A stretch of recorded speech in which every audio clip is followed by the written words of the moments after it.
नमस्कार, मैं मोहम्मद आसिफ और आप देख रहे हैं एसपीएन 9 न्यूज। आज बृजभूषण शरण सिंह क्यों खुलेआम घूम रहे हैं? डब्ल्यूएफआई के पद पर क्यों बैठे हुए हैं?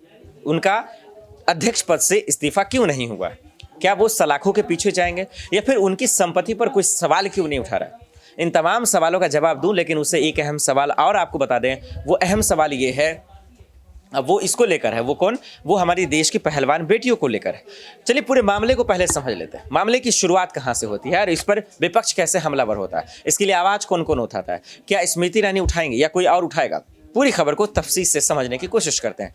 दरअसल कुश्ती महासंघ यानी डब्ल्यूएफआई के तमाम पहलवान खिलाड़ी, लगभग खिलाड़ियों जिसमें से बजरंग पूनिया है, साक्षी मलिक हैं और उसके बाद जो है एक बड़ी खिलाड़ी है वो ये जिस पर जो सबसे ज़्यादा आगे रही, विनेश फोगाट। उन्होंने ये आरोप लगाया कि बृजभूषण शरण सिंह पर आरोप लगाया कि यौन शोषण का आरोप लगाया। उसके बाद हंगामा मचा, वो प्रोटेस्ट दिल्ली में करते आए और ये तमाम चीज़ हुआ। उसके बाद विपक्ष ने भी साथ दिया। विपक्ष क्या करा, जरा सुनिए। ये बहुत ही खास प्रेस वार्ता है और एक ज्वलंत मुद्दे पर है। और जैसा कि आप देख रहे हैं, मेरे साथ कांग्रेस पार्टी के नेता ही नहीं, वो लोग जिन्होंने भारत का नाम और हिंदुस्तान का परचम खेल के जगत में लहराया है, वो आज इस मंच पर हैं। किसी और कारण से होते तो हमें बड़ा गर्व होता, लेकिन वो आज इस मंच पर हिंदुस्तान के उन खिलाड़ियों की वेदना और उनके दर्द को समझाने के लिए, बताने के लिए और सरकार से सख्त सवाल पूछने के लिए मजबूर हैं, जिसका जवाब बहुत पहले आ जाना चाहिए था। बहुत कुछ कहने से पहले मेरे साथ मंच पर कृष्णा पूनिया जी हैं, जो भारत की पहली वुमेन एथलीट हैं, जिन्होंने गोल्ड जीता था in track and field event, Arjun awardee हैं, पद्मश्री हैं। और मेरे बाएं पर मेरे भाई और विजेंद्र सिंह हैं, ओलंपियन हैं और तगड़े मुद्दों पे हमेशा अपना मत देते हैं और साथ में खिलाड़ियों के खड़े रहते हैं। इससे पहले कि मैं इन दोनों लोगों को मंच दूं, मैं एक बात जरूर पूछना चाहती हूं। 72 घंटे से ऊपर हो गए और जिसको अंग्रेजी भाषा में अनप्रेसिडेंटेड कहा जाता है, ऐसा पहले कभी नहीं हुआ कि the most decorated athletes of Indian sports stars, जिनकी विश्व में जिन्होंने भारत का परचम लहराया, वो बेटियां जो शेरनियों की तरह दहाड़ती हैं दंगल में, कुश्ती की रिंग में, आज जंतर मंतर पर बैठकर जब उनकी आंखों से आंसू निकलता है तो सरकार की यह खामोशी अपने आप में निंदनीय ही नहीं, अपने आप में और बहुत गंभीर और गहरे सवाल खड़ा करती है। क्योंकि कटघरे और सवालों के घेरे में रेसलिंग फेडरेशन ऑफ इंडिया के चीफ, भाजपा के सांसद बृजभूषण सिंह जरूर हैं, लेकिन उससे ज्यादा आज कटघरे में प्रधानमंत्री मोदी खड़े हैं। और ये मैं बिना रीजन के नहीं बोल रही हूं, ये एक पैटर्न है।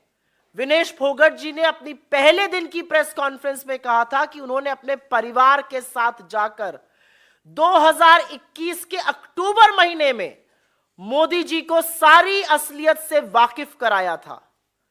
उन्होंने सच बताया था और अपनी जान पर होने वाले हमले का अंदेशा भी जाहिर किया था। और मोदी जी ने कहा था नहीं नहीं, तुम्हें कुछ नहीं होगा।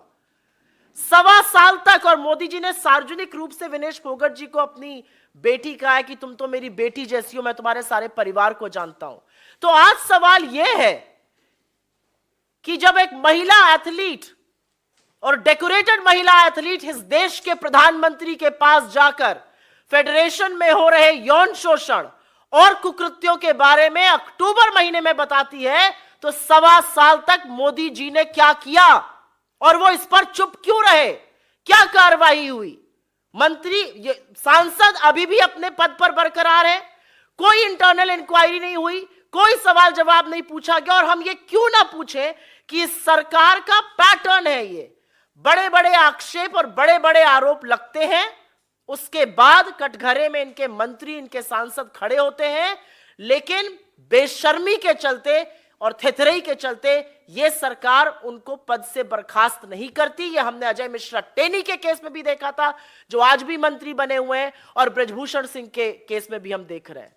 मेरा सवाल यह है कि देश के प्रधानमंत्री ने अक्टूबर 2021 के बाद विनेश फोगाट जी का कहना है उनको सब कुछ बताया, उसके बाद वो शांत क्यों रहे।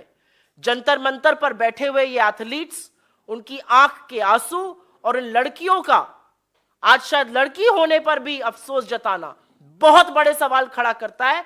एक ही लाइन कहूंगी और उसके बाद मैं कृष्णा पुनिया जी को इनवाइट करूंगी कि वो अपना ओपनिंग वक्तव्य बोले। हमने अभी तक सरकार के एक नुमाइंदे से इन कुकृत्यों की निंदा नहीं सुनी, इसकी भर्त्सना नहीं सुनी। मेरी कोई आशा नहीं है कि इस देश की महिला और बाल विकास मंत्री, जो कि एक राहुल गांधी ट्रोल है, वो इस वाक्य पर एक भी शब्द बोलेंगी। भाजपा में कुलदीप सिंह सेंगर हुए, भाजपा में चिन्मय आनंद हुए, भाजपा में अंकिता ठाकुर का कातिल बैठा है, भाजपा में लखीमपुर चीरहरण के लोग बैठे हैं। ये क्या है भाजपा का चाल चरित्र और चेहरा? और क्या बेटी बचाओ वाकई में भाजपा से बेटी बचाओ का नारा था? क्योंकि ये सारे नारे आज पूरी तरह से खोखले हैं। क्या बेटी बचाओ और क्या खेलो इंडिया? आपके जो ध्वजवाहक हैं स्पोर्ट्स के, वो जंतर मंतर पर बैठकर ये बोल रहे हैं हमें यौन शोषण के लिए मजबूर किया जा रहा है। ये बात प्रधानमंत्री को पता है और इस बात पर पर्दा गिराया जा रहा है। आपने सुना दर्शकों, और आप सुनकर एहसास हो गया होगा कि दरअसल जो है आज देश की बेटियां मजबूर इसलिए हैं क्योंकि उनके साथ कोई खड़ा नहीं होता है। देश की बेटियां इसलिए आज लाचार हो गई हैं क्योंकि उनका कोई साथ नहीं देता है। क्योंकि दिल्ली के जंतर मंतर पर बैठने के बावजूद भी मोदी सरकार ने उसकी नहीं सुनी। वो पीएम मोदी से मिलना चाहती थी लेकिन उससे मिलने के लिए नहीं आए।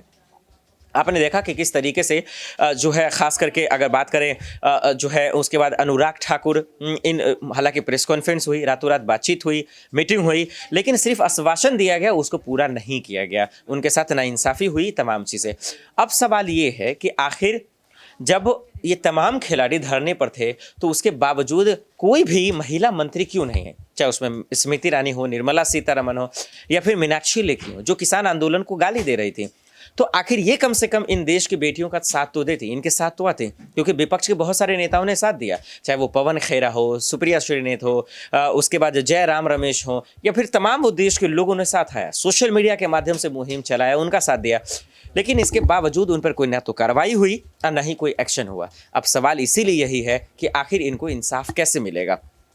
सवाल बार बार उठ रहे हैं लेकिन अब तक कोई कार्रवाई नहीं हुई है। इसीलिए जब धरना खत्म होने के बावजूद भी ट्वीट पे ट्वीट कर रहे हैं साक्षी मलिक, उसके बाद बजरंग पूनिया और विनेश फोगाट। अब वो लोग यही कह रहे हैं कि भाई ये मुहिम क्यों चलाया जा रहा है बीजेपी की तरफ से कि जब बृजभूषण है तो बीजेपी है। इसका मतलब क्या कि कानून से भर गए हैं बृजभूषण शरण सिंह? क्या उनके पास पैसा है तो कानून को खरीद लेंगे? क्या उनके पास पैसा है तो क्या वो मतलब कि इस्तीफा नहीं देंगे? क्योंकि ऑन द कैमरा उन्होंने कहा है कि भाई हमने एक आदमी का मर्डर किया है, इसके बावजूद उन पर कार्रवाई नहीं होती है। योगी पुलिस ने उस पर कार्रवाई नहीं की। इससे शर्म की बात क्या हो सकती है? चलिए दर्शकों, आपको क्या लगता है कि क्या वाकई में इन बृजभूषण शरण सिंह पे कोई काम होगा? क्या खेल मंत्रालय कोई एक्शन लेगा? क्योंकि अब तक जांच का कहां तक पहुंची है किसी को कोई पता नहीं है और कोई जानता भी नहीं है। इस बीच में जल्दी से एक खबर बता दूं आखिर में, वो ये कि बबीता फोगाट को शामिल कर लिया गया है जांच कमेटी में। इसके बावजूद अब तक कोई निकल के नहीं आया। आपको क्या लगता है, क्या उनका इस्तीफा होगा? हमें कमेंट में जरूर बताइएगा। आज के लिए इतना ही, मुझे दीजिए इजाजत और आप देखते रहे SPN9 न्यूज़। नमस्कार।